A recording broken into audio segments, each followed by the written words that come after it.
Namaskaram to all viewers of Jyotirmarg. Dear viewers, in our last rendering, we discussed in detail about the birth of the great hero Ghadotkaja. Now let's continue. Narayanam namaskritya naram chaiva narottamam devim saraswatim vyasam tato jayamudirayed harihi om. Thereafter, those brave Pandavas travelled through many forests as well as many towns and cities, including the kingdoms of Malsya, Trigarta, Panchala, and Kichaka. In the forest, they hunted animals and cooked their meat for food, and also enjoyed varieties of ripe and delicious fruits which were abundant in those forests. They had matted locks of hair, and they wore deer skins and the soft barks of trees. Sometimes, when they wanted to travel fast, they carried their mother on their shoulders, moving further away from Hastinapur. In their childhood, those princes had learned the Chaturvedas, meaning the four Vedas, namely Rig, Yajur, Sama, and Atharva, as well as the Vedangas and the Puranas and Upanishads also. Now, while traveling, very often they will sit together and recite verses from them in chorus and also discuss their interpretations and different levels of meanings. During this time, one day while traveling, they met their grandfather, the great Rishi Vyasa. After offering salutations to that illustrious Rishi, the Pandavas with their mother stood in front of him with joined palms. Then Vyasa spoke to them like this: O descendants of Bharata, I am aware of the adharma done by the sons of Dhritarashtra, and so I have come here to meet you and to tell you about the future course of action which will lead you to success and prosperity. The sons of Dhritarashtra and the sons of Pandu are equals in my eyes. But our care and affection will always be more for children and for those who are facing problems and misfortunes in life. Like that, right now I am concerned with you all and your well-being. So now you listen to me carefully and follow my instructions.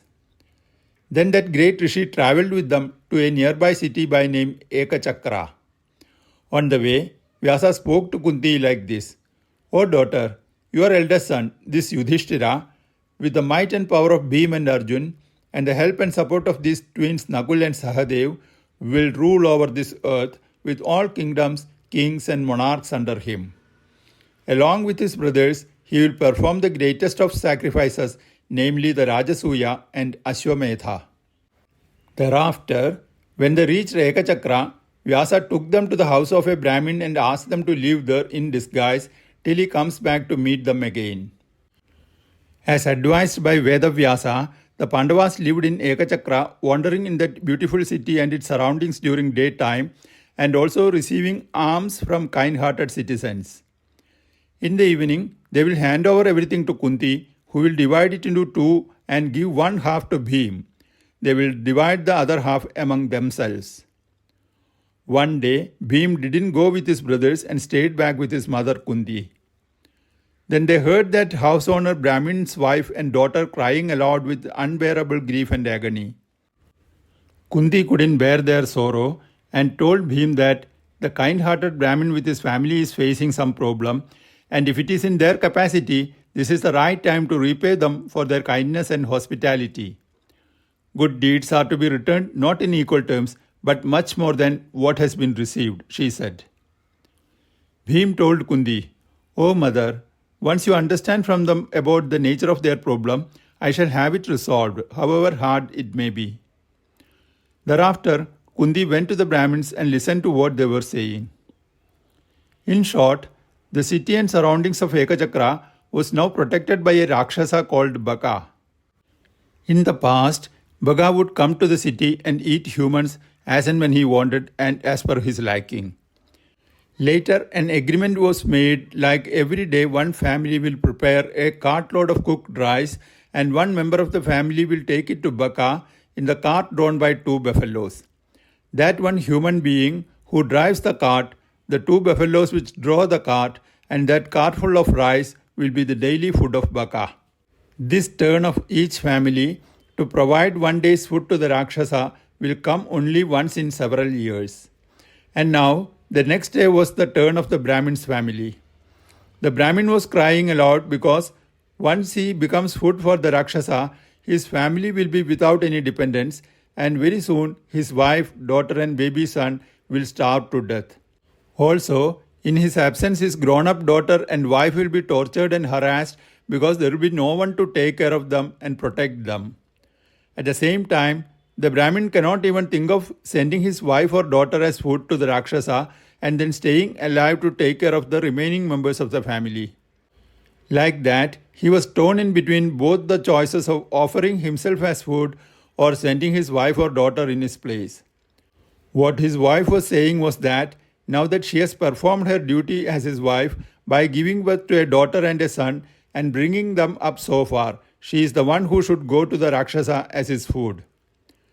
Their grown-up daughter argued that one day or other she will have to leave them as and when she gets married.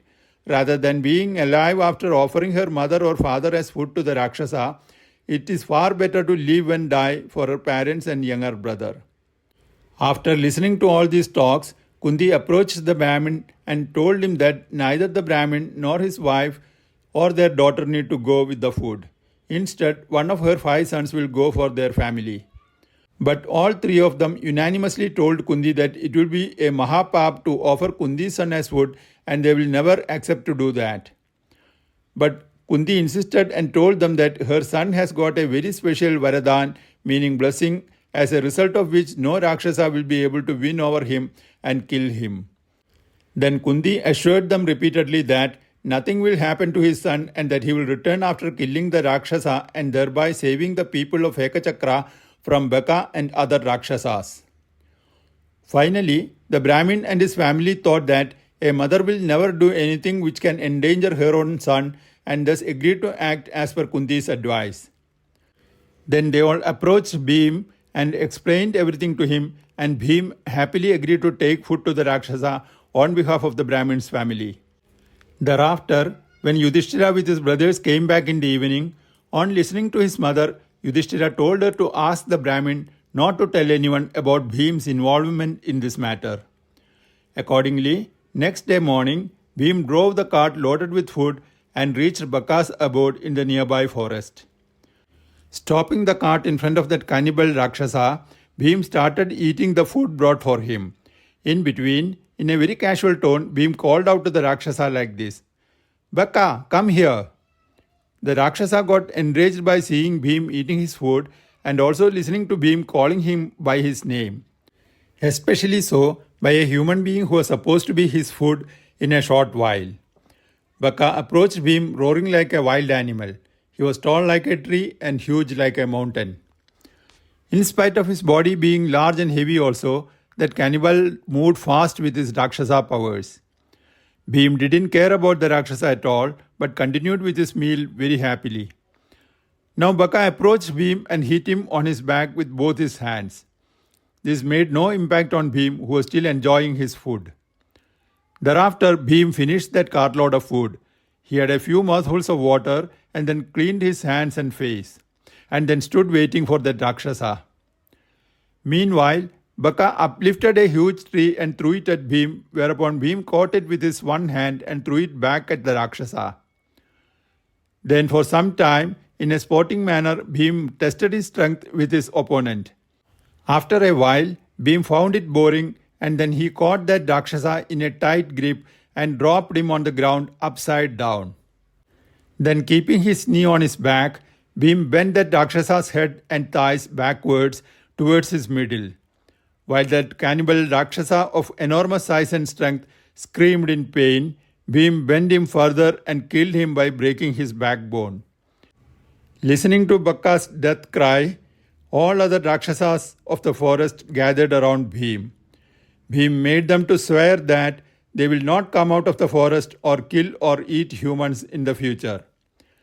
Then he carried that dead Rakshasa and without being seen by anyone, left his body near the entrance to that city of Ekachakra. Bhima then went to the Brahmin's house and described everything to Kunthi and his brothers. Next day morning, the news of Baka's death spread like wildfire, and people from all around and from neighboring cities also came to see the dead body of the Rakshasa who had terrorized them for a long time. They found out whose turn it was on the previous day to take food and then approached the Brahmin for details. The Brahmin told them that on the previous day a powerful man with divine powers came to their house and seeing their fear and sorrow offered to take food for the Rakshasa. The people of Ekachakra celebrated the killing and the end of Baka by distributing sweets and food and also with dance and music. The Pandavas also went around and partook in those celebrations and spent their time happily with those good-natured men, women and children of Ekachakra. Dear viewers, with this we come to the end of this rendering of Rishi Vedavyasa's timeless epic Mahabharata. Harihi Om.